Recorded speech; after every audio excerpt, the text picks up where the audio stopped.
Welcome back to Cowboys Cast, presented by Cowboys Nation and InsideTheStar.com. I am your host, Bobby Belt.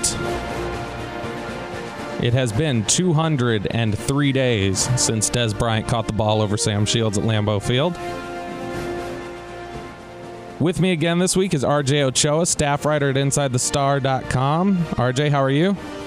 I'm doing great, Bobby. How are you? I'm doing well. And we have new blood again this week. He is content manager at Cowboys Nation. It is Mike Harlos. Mike, how are you? Good, thank you. Fantastic. Now, we're going to jump right into this today. I'm really excited about the guest that we have on the line right now. He is a contributor at CowboysHQ, and he has written an absolutely fantastic book about the Cowboys schemes and their strategy. It's Joey Ickes from CowboysHQ. Joey, how are you doing today? I'm doing great, guys. How are you all doing? We are fantastic. Thank you so much for joining us on a Sunday. We appreciate your time. I know a lot of the fans are really looking forward to hearing what you have to say here. And so since we have such a limited amount of time, I wanted to dive right into this. And it's very dense work. It's very heavy. It's great. It's 74 pages of really heavy material. Cowboys fans will get a lot out of it. And I think, the thing fans will be most intrigued to read about is the blocking scheme that the Cowboys use for the run game. You mentioned that in some ways Joseph Randle may be better equipped to excel in this system than DeMarco Murray was. Why would you say Randle's running style is such a good fit in this particular scheme that Dallas uses? Well, I think that over the course of the last year or two, the Cowboys have run a lot more of the inside zone scheme, which is more of a downhill scheme. The cutback is more of a true cutback against the grain that they've run recently that's been able to take advantage of the things that DeMarco Murray does well, and that's when he gets downhill, he's able to build momentum. He can get through. He can turn a 5-yard run into an 8 or 10-yard run because of his momentum he builds downhill. The thing that they want to do, that a typical zone running scheme wants to do, is split inside zone and outside zone about even, where the Cowboys have run a lot of inside zone. They've run the outside zone. They've had success with it, but not nearly the level that you would think that they potentially could. And the reason I feel like Joseph Randle will be able to really excel in the scheme is, A, because we've seen it over last season. The majority of his carries were on the outside zone or the stretch scheme.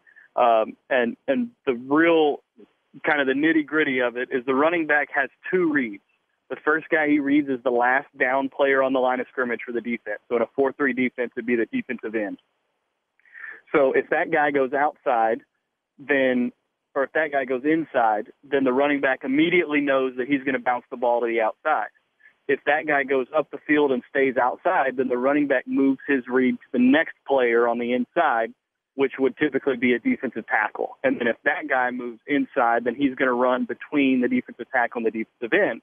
If that guy goes outside of the guard, then he's going to cut in right behind him. And it looks like a cutback when it happens, but as I illustrate in the book and as several guys have talked about, it's really more of just a turn north and south, and you wind up running directly over your original target, which is the outside shoulder of the tight end on that side, or the imaginary tight end if it's to the weak side. So the ability to make that read and immediately with one step be able to turn and get into the hole, depending on which of the three reads it is.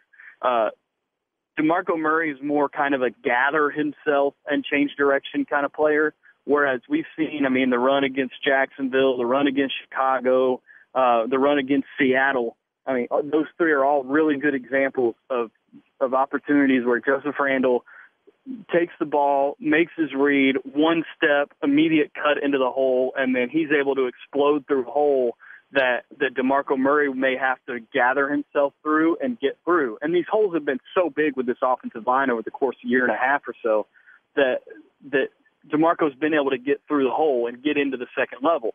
And then he's an extremely hard guy to take down in the second level because he's a tough physical runner.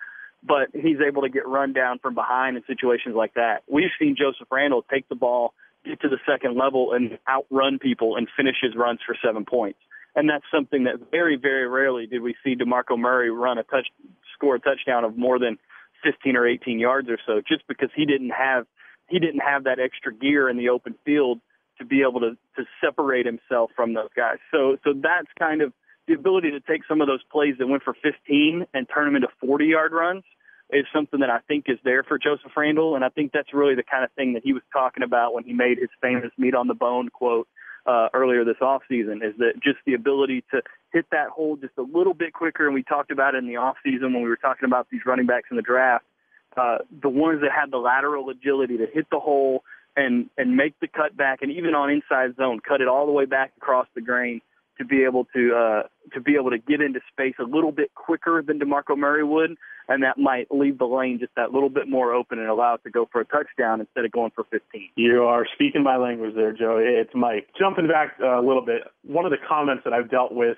from people on Twitter a lot was about our lack of ability to get pressure on Aaron Rodgers in the playoff game last year. Our corners were playing off man in that game. Can you explain some of the coverages and the schemes that the Cowboys will use typically to feature an off man look? Yeah, well, if you're going to line up in off, you're going to play usually a cover 3, which is really kind of their base coverage. Cover 3, you're going to play off because your cornerbacks are going to drop into a deep third. So in order for them to get the depth that they need to get, a lot of times you're going to play off, and off is anywhere from, usually it's about 7 yards off. You're going to give a 7-yard cushion. So if you're playing cover 3, you're usually going to play off. If you're playing cover 4 or quarters, you're going to play off and kind of create a 4-man kind of umbrella with the 2 safeties playing at about 10 yards and the corners playing at 7 to 9. So you kind of create that umbrella. And then when you're playing man coverage, you can play off. Really, you'll play off with cover 0, which is the pressure looks. When you're going to send a 6-man pressure, cover 0 is what you play because that's man coverage with no safety over the top. So you're going to play off, and you're usually going to play a flat-footed read where you read through the receiver to the quarterback, and you try to break on the underneath throws on the 3-step routes while being able to maintain your cushion against a deep route and run with the receiver on the deep route. So at the point in the game that they were at, the Cowboys were probably playing, and without going back and really analyzing the specific coverages that they were playing in that game to refresh my memory, my guess would be that they were playing a lot of cover 3 in order to try to keep the ball underneath, force the ball down underneath and run to tackle, which is usually, it's kind of the general strategy of this defense. They had success earlier in the game in generating pressure on Aaron Rodgers, so they were probably hoping that guys like DeMarcus Lawrence, who had gotten home once already, would be able to get home. Jeremy Mincey would be able to get home. Tyrone Crawford, who had a few pressures even late in the game, would be able to get home or at least disrupt the play. And unfortunately, at that point in the game, they just weren't there. The depth wasn't there that the Cowboys really needed that late in a playoff game, that deep in the season. In that type of environment to be able to get to the quarterback. But off it's just as sound of a coverage as playing press.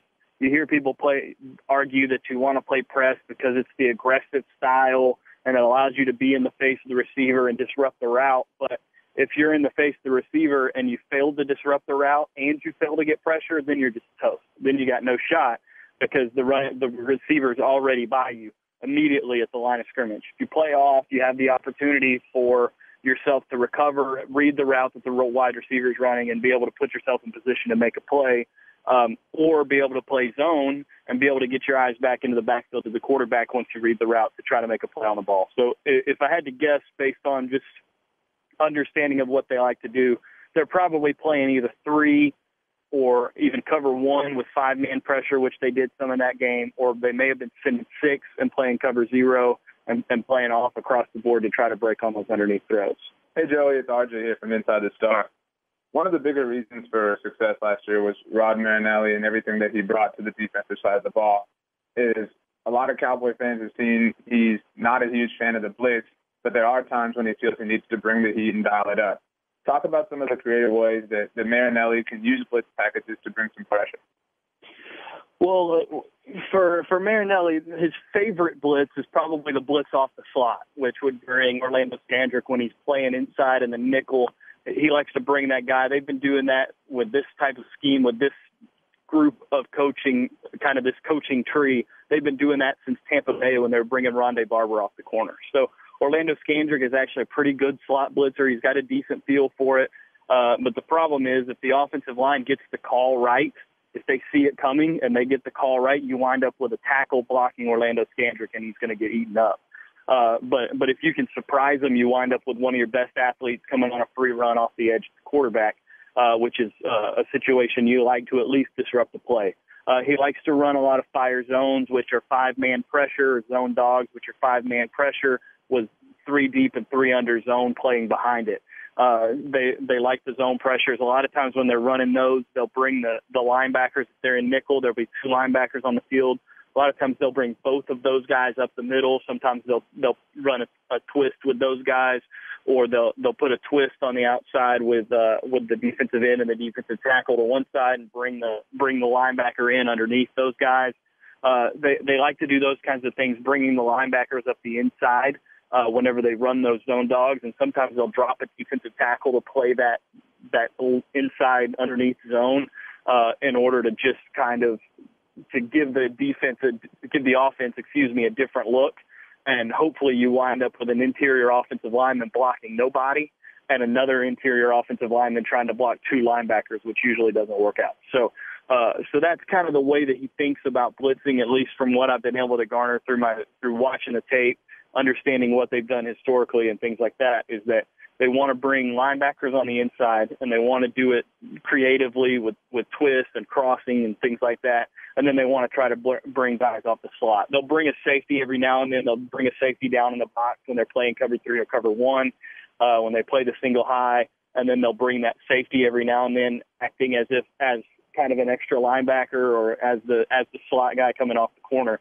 But for the most part, they're bringing the slot guy off the edge, and they're bringing and they'll scoop the defensive lineman over a gap. So the defensive end will slide over and rush inside of the tackle. The defensive tackle will rush inside the guard and so on, kind of rush everybody over to one side and bring that slot guy off the corner to try to get him a free run at the quarterback. So they do a lot of that kind of stuff. They don't do it often. They've had to do it more in the last couple of years than they really wanted to, or than they typically like to, because they've just been trying to generate some pressure on the quarterback. But I think this year the personnel upgrades that they've made, both on the outside at defensive end, and then what they've got with Tyrone Crawford at defensive tackle, plus being able to move some of those defensive ends in to rush whenever you get in pure pass situations, I think they'll be able to get pressure with those 4 guys up front, as opposed to adding too much to it with linebackers and defensive backs.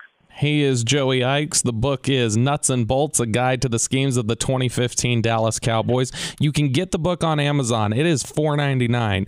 It's a great investment. Don't go out and buy that McRib that you're going to feel sorry about 2 hours later anyway. Go get something that you can actually use during the regular season. Best way to find the book, go to Amazon.com, search Joey Ickes, Ickes. You can also find him on Twitter at Joey Ickes. Joey, we really appreciate you stopping by and giving us some time. Absolutely, guys. I appreciate the time. You have a good one. We'll be right back on Cowboys Cast, presented by Cowboys Nation and InsideTheStar.com. In the heart of the night. In the heart of the night. In the heart of the night. Oh, down in New Orleans. I can dream about you if I can hold it tonight. I can dream about you. All right, we're back here on Cowboys Cast. Dan Hartman, the late Dan Hartman, I can dream about you. Okay, fellas, as I teased at the end of that last segment with Joey, I want to talk about this article that was causing a little bit of a stir in Cowboys Nation this week. Jason Cole, who is a reputable reporter to an extent, I suppose, wrote this article over at Bleacher Report about, there's this great illusion that the Cowboys have really invested in Dez Bryant, but in reality, due to the contract structure and other things they did, that they hedged their bets significantly, and that they didn't show a lot of faith in Dez by actually giving him the deal that they did. Now, Jason Cole's reasoning for this is actually a little bit of a different one than we've ever heard. Jason Cole says that it actually has to do with Dez Bryant's sort of tardiness and, I guess, unprofessionalism when it comes to merchandise signings and appearances and things like that, that they're concerned that he's not being responsible enough for his own business. So I'm going to play a clip from Jason Cole this week from Bleacher Report, and then I want you guys to react to it. It's his basically setting the stage for why there was some reluctancy on the Cowboys' part. And then after it's done, I'm going to go to RJ and Mike and get y'all's thoughts on it. As Dallas Cowboys owner Jerry Jones and his son, Stephen Jones, weighed whether to give Dez Bryant a long-term contract in late June and early July of this year, one of the major considerations was the behavior of Dez Bryant. And in particular, one of the incidents that they were concerned with was his responsibility or lack thereof to a lot of his merchandising and off-the-field marketing opportunities. One prime example of that is that back in 2013, Bryant became a member of the Jordan brand wing of Nike Sports and was invited to that by Michael Jordan himself. And in fact, he tweeted that he was getting off an elevator with Michael Jordan at one point in April of 2013, and the next day announced on his Twitter account that he had officially joined the Jordan brand at the invitation of Michael Jordan. Now, all of this leads to now, 2015, where almost 2 years later, what Bryant has done is shown a lack of responsibility. In the past 7 months, according to multiple sources I've talked to, Bryant has missed at least one event in Mexico that was designed specifically for him, and may have missed 2 other events, one at the NBA All-Star Game and another one at the Super Bowl that was done at the behest of Michael Jordan. That has made Jordan himself very angry and possibly could lead, according to a source, to the replacement of Dez Bryant with New York Giants wide receiver Odell Beckham Jr. So one of the considerations for the Joneses was to make sure that they went to Rock Nation and made sure that Dez Bryant was being handled correctly and would be responsible for his off-the-field merchandising opportunities as they went forward. All right, I don't doubt that maybe this is something that's happened, and we've heard a discussion about this before, about Dez not being the, I guess, timeliest guy. He's always kind of been late for things, and I don't doubt that maybe there is some frustration from the Jordan brand if he hasn't been showing up for certain, scheduled appearances and things like that. But I'm going to start off with you, Mike. Do we really believe that the Joneses would be hesitant to give one of the top 3 receivers in the league, arguably the best receiver in the league? Would they really be hesitant to pay him out because he didn't show up in Mexico to sign pictures?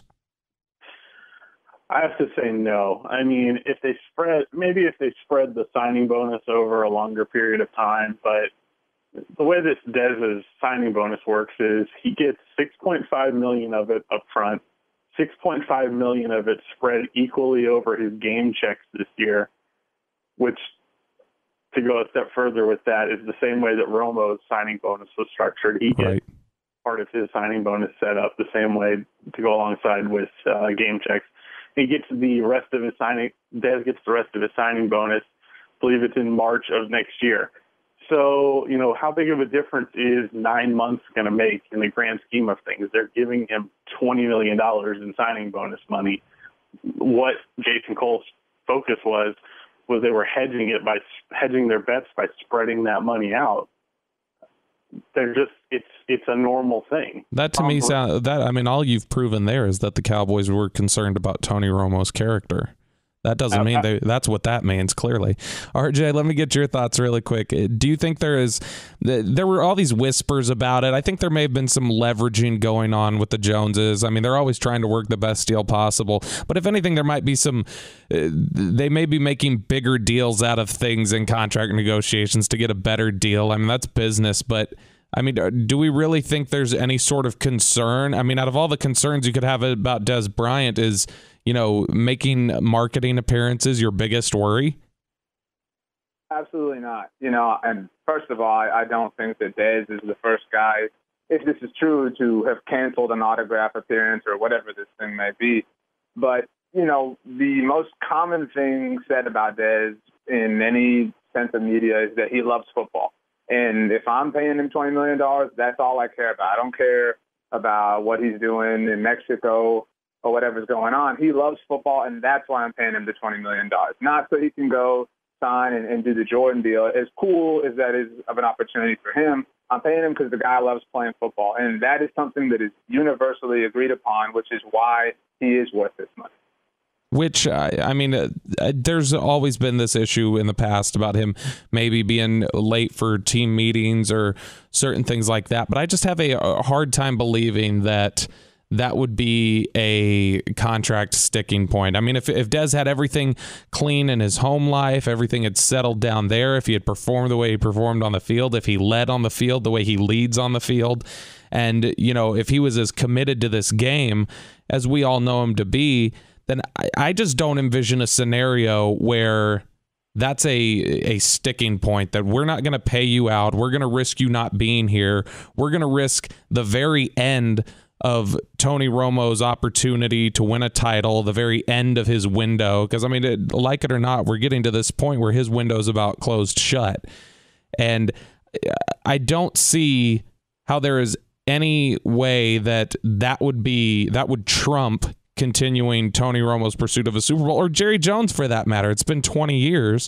I don't think he's going to, pass on title number 6 because Dez Bryant, didn't show up to sign some kid's sneakers in Mexico. But, what do I know? All right, we'll be right back with Dan Turner. He is live from Oxnard, and he'll give us a camp report. That's coming up next on Cowboys Cast. Carry on, Hollywood sun. There'll be peace when you are done. Lay your weary head to rest. Don't you cry no more.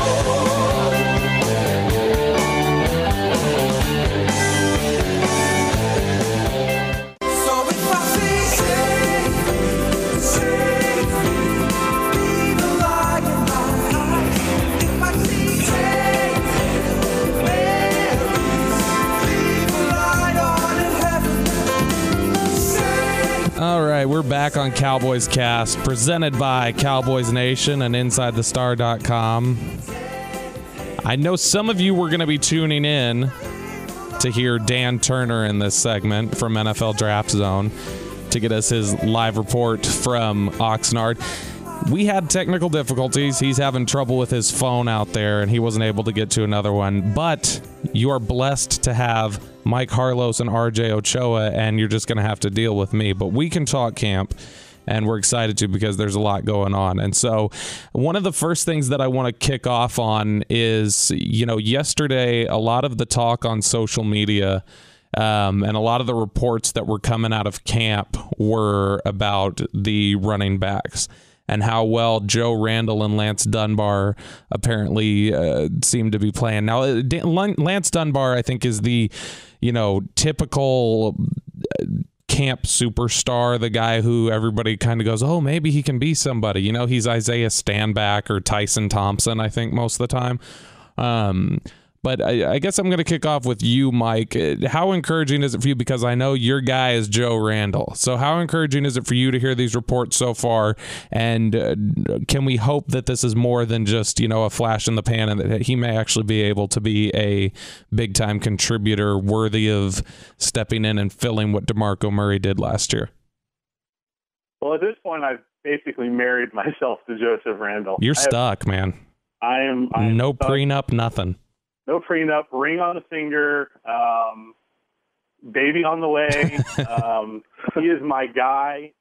I will say in 2013, he was a disappointment, but I fell in love again in 2014 during the preseason last year. Just from the first few runs I saw him with, he's on a whole different level. I've watched countless hours of video of Joseph Randall in the limited action that he's had in the NFL. He's not perfect, but he is almost the perfect back for the Cowboys. So it's really encouraging news to be hearing what's going on at camp right now. Yeah, and that's a lot of what we heard Joey Ickes say in the first segment about how good a scheme fit Joe Randall is, given the way the Cowboys' offensive line blocks. But, let me start off with this little bit of news from training camp, and I want you two to stop me if you've heard this before. Darren McFadden's hurt. So the question is, Dunbar and Randall, and the reports coming out that they're doing well, and kind of the stuff we heard from the Dallas Cowboys writers a few weeks ago that, Lance Dunbar didn't appear to be ceding any time to Darren McFadden. Are we looking at this possible scenario with, McFadden hurt and losing time, and these two getting in there and getting reps and, getting set in their ways.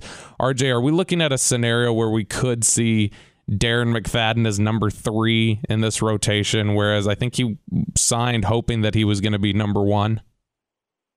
I think so. And, I kind of am a big Darren McFadden fan myself. So we're over here at Mike and Randall's engagement party, and I'm kind of glaring across the table at DMC saying, this should be us, man. What's going on?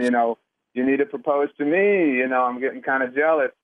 And I do think that he'll maybe fall to that 3 spot because he's more of a similar runner to Randall, and Dunbar is kind of that change of pace guy. But I think that's okay. He's had this issue his whole career, essentially, in terms of not being able to stay on the field. And not being able to be productive when he's on the field.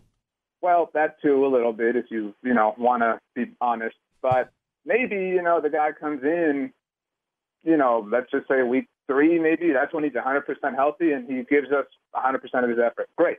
And, then he gets hurt and whatever. But he comes in, he's kind of that sprinkle of what he can be. I know you said that we signed him thinking and hoping that he would be the number 1. So in terms of adjusting to the news that Randall and Dunbar are looking great, as a Cowboys fan, totally stoked. But I am still hopeful that McFadden can contribute in his own way, similar to how we've seen kind of 3-back rotations work with us. I think a lot back to 2008, kind of like when Tashard Choice broke out.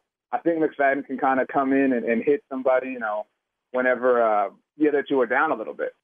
Now, I guess this is, and just a brief answer from both of you here, Mike and RJ, percentage guess on your part that the Cowboys bring in an established runner to compete and be a factor in the run game. Mike, what would you put the percentage chances at that by the end of training camp?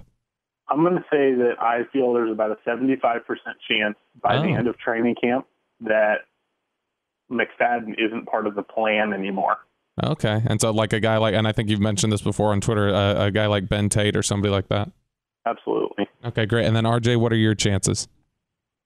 I don't know if I agree as much that McFadden won't be a part of the plan, but I'm going to say I'm only thinking it's about a 40% chance because they seem to be falling more and more in love with Randall these days. So I think they're putting all their eggs in that basket. I think it's interesting that, and we touched on this once before, as I kind of mentioned. I think it's interesting that apparently Dunbar is doing enough to impress them that they're not really worried about giving McFadden or anybody else any more of his reps because he's been such a... I kind of wonder if they're being duped by him because I think they've had, I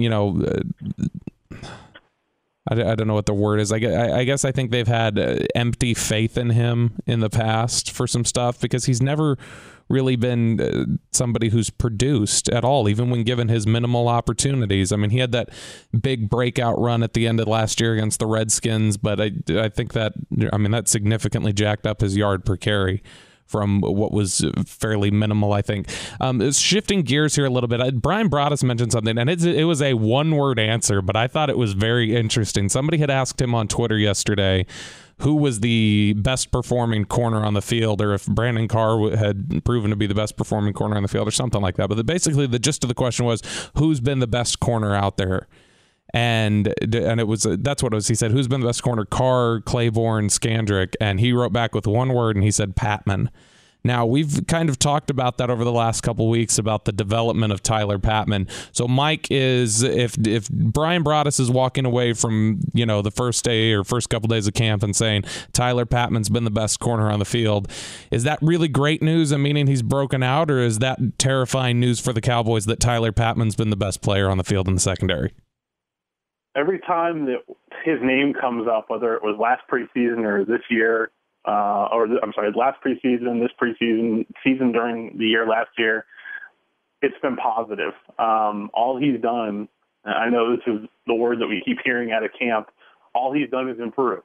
Every time he has an opportunity, anytime there's a chance to say something positive about him, he's showing that he deserves to have positive things said about him. So if you have a player who comes up, who puts himself in a position to take someone's job in front of him, it means the team is getting better. So to me, it's extremely encouraging.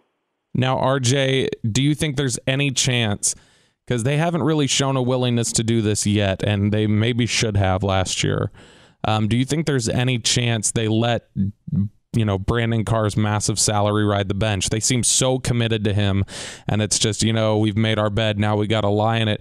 Is there any chance that even if Tyler Patman's a better performing corner, as I think Sterling Moore was last year over Carr, is there any chance that we have Skandrick Patman opening day, or is Brandon Carr just going to be there because of his contract? It's hard for me to think that day one against the Giants, Patman will be in there. The Brandon Carr situation reminds me a lot of the Miles Austin situation kind of in his final years. You kind of had the idea that when he was out there, it wasn't necessarily the best 11 players. I think that Carr is going to get given one more chance, and I think he's on that last straw. Him and Claiborne obviously haven't worked out the way we wanted them to, and back in 2012. So I think that Patman certainly has the capability, as it's obvious and evidenced by guys like Broadus out there seeing him, to unseat Carr. I just don't see it happening week one. It's a big thing to put him on the bench week one. If he comes out and has a bad game, if Cruz is healthy, comes out, or Odell just torches Brandon Carr, I think that's the time to yank him. But I think they want to give him one more shot. When Odell torches Brandon Carr. Now, here's the thing that is interesting. This was brought up to me yesterday. I was interviewing with a podcast called The Hecklers, and he had mentioned that, he was interested that Byron Jones, we haven't really heard much the last couple of weeks. There's not been a lot of buzz around him, and he wondered if that was cause for concern. And I kind of thought about it, and I think that might actually be a good thing. I think that, there's such hype around Dez Bryant's back, and, well, look at the great deals we got in Randy Gregory and Lyle Collins and things like that. And I think Byron Jones has just become sort of an afterthought, which may be good. We've seen what, first-round status can do to guys, outside of just their lack of talent. But what first-round status can do pressure-wise to guys like Bobby Carpenter and, Mike Jenkins and Felix Jones, or, Morris Claiborne is a perfect example of that. So the fact that we haven't heard much about Byron Jones recently, Mike, do you think that's any cause for concern about something he's not showing, the fact that people maybe aren't buzzing? Or do you think it's just it's America's team and there's a lot of stuff going on, and he's actually, it may be a good thing that we're not hearing about him, because it means he can kind of sit back and learn and get into a groove and kind of develop at the pace of a normal player?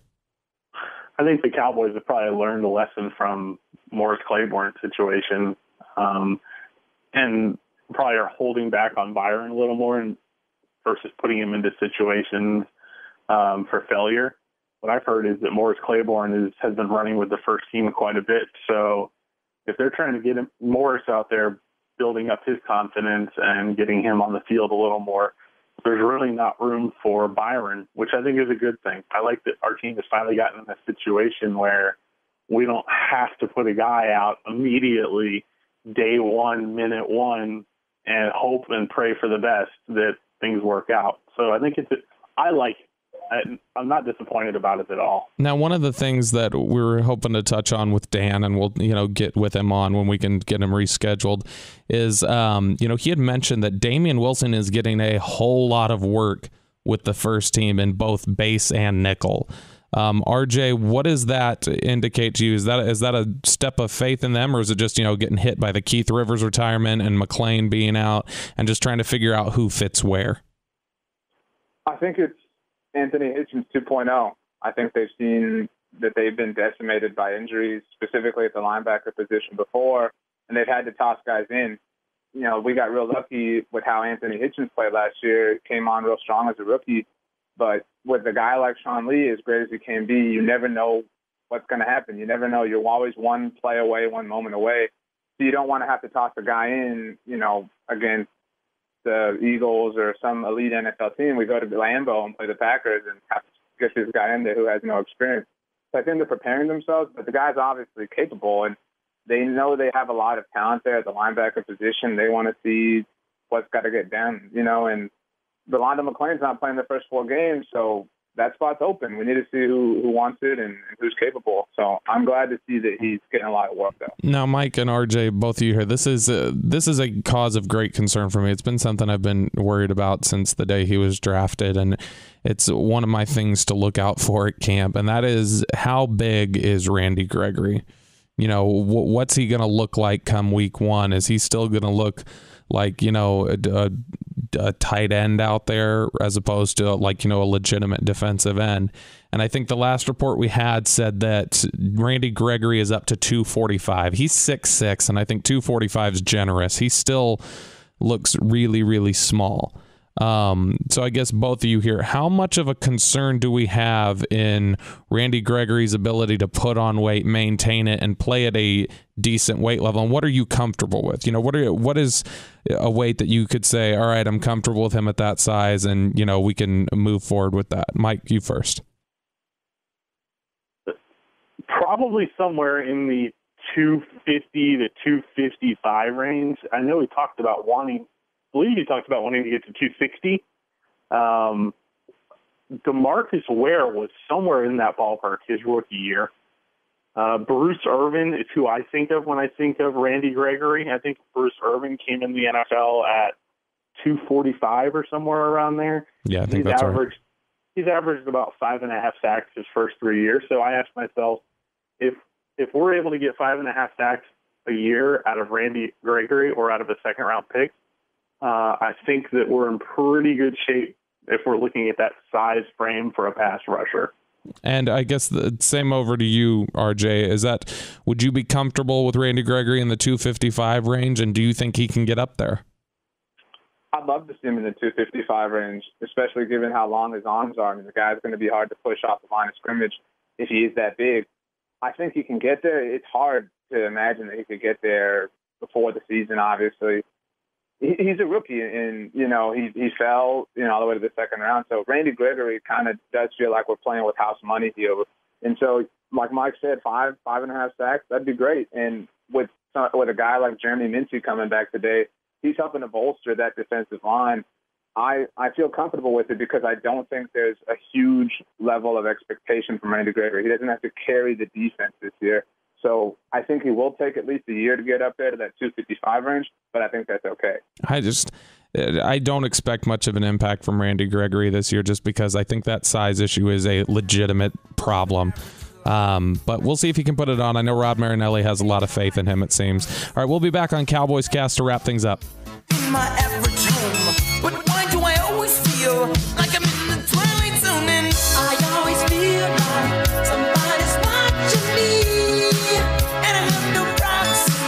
Oh, I always feel like somebody's watching me. Tell me, is it just a dream?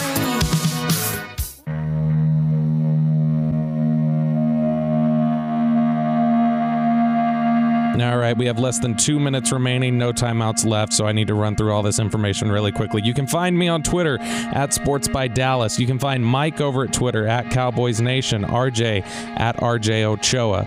Be sure to check out InsideTheStar.com. RJ's still doing some fun work over there on the best Cowboys players to wear each uniform number as we count down to the start of the season. And just finally here, how awesome is Greg Hardy, Mike? He stepped up big time to help Cowboys fans out and to help give some money to a children's hospital in Plano, Texas. So, big fan of Greg Hardy right now. Mike went on there on Twitter and shouted out to Greg, trying to get him to donate without any thinking that he'd ever actually do it, I would guess. But $300 he donated, and so I think he's already made himself a fan favorite here with Cowboys Nation. As we mentioned, you can find Joey Ickes' fantastic book, Nuts and Bolts. Just search it on Amazon. Joey Ickes, Ickes. Hopefully in a couple weeks, we'll have football here in a couple weeks. We'll have games. There'll be preseason games, but it'll be games, and so we'll have a lot to talk about. Hopefully the Cowboys avoid the injury bug this week, and we don't have to talk about Sean Lee, tearing his knee or something, which would just be horrible, and I keep holding my breath waiting to happen. So, all right, you guys, thank you so much for listening. We'll catch up with you next week. This has been Cowboys Cast, presented by Cowboys Nation and InsideTheStar.com.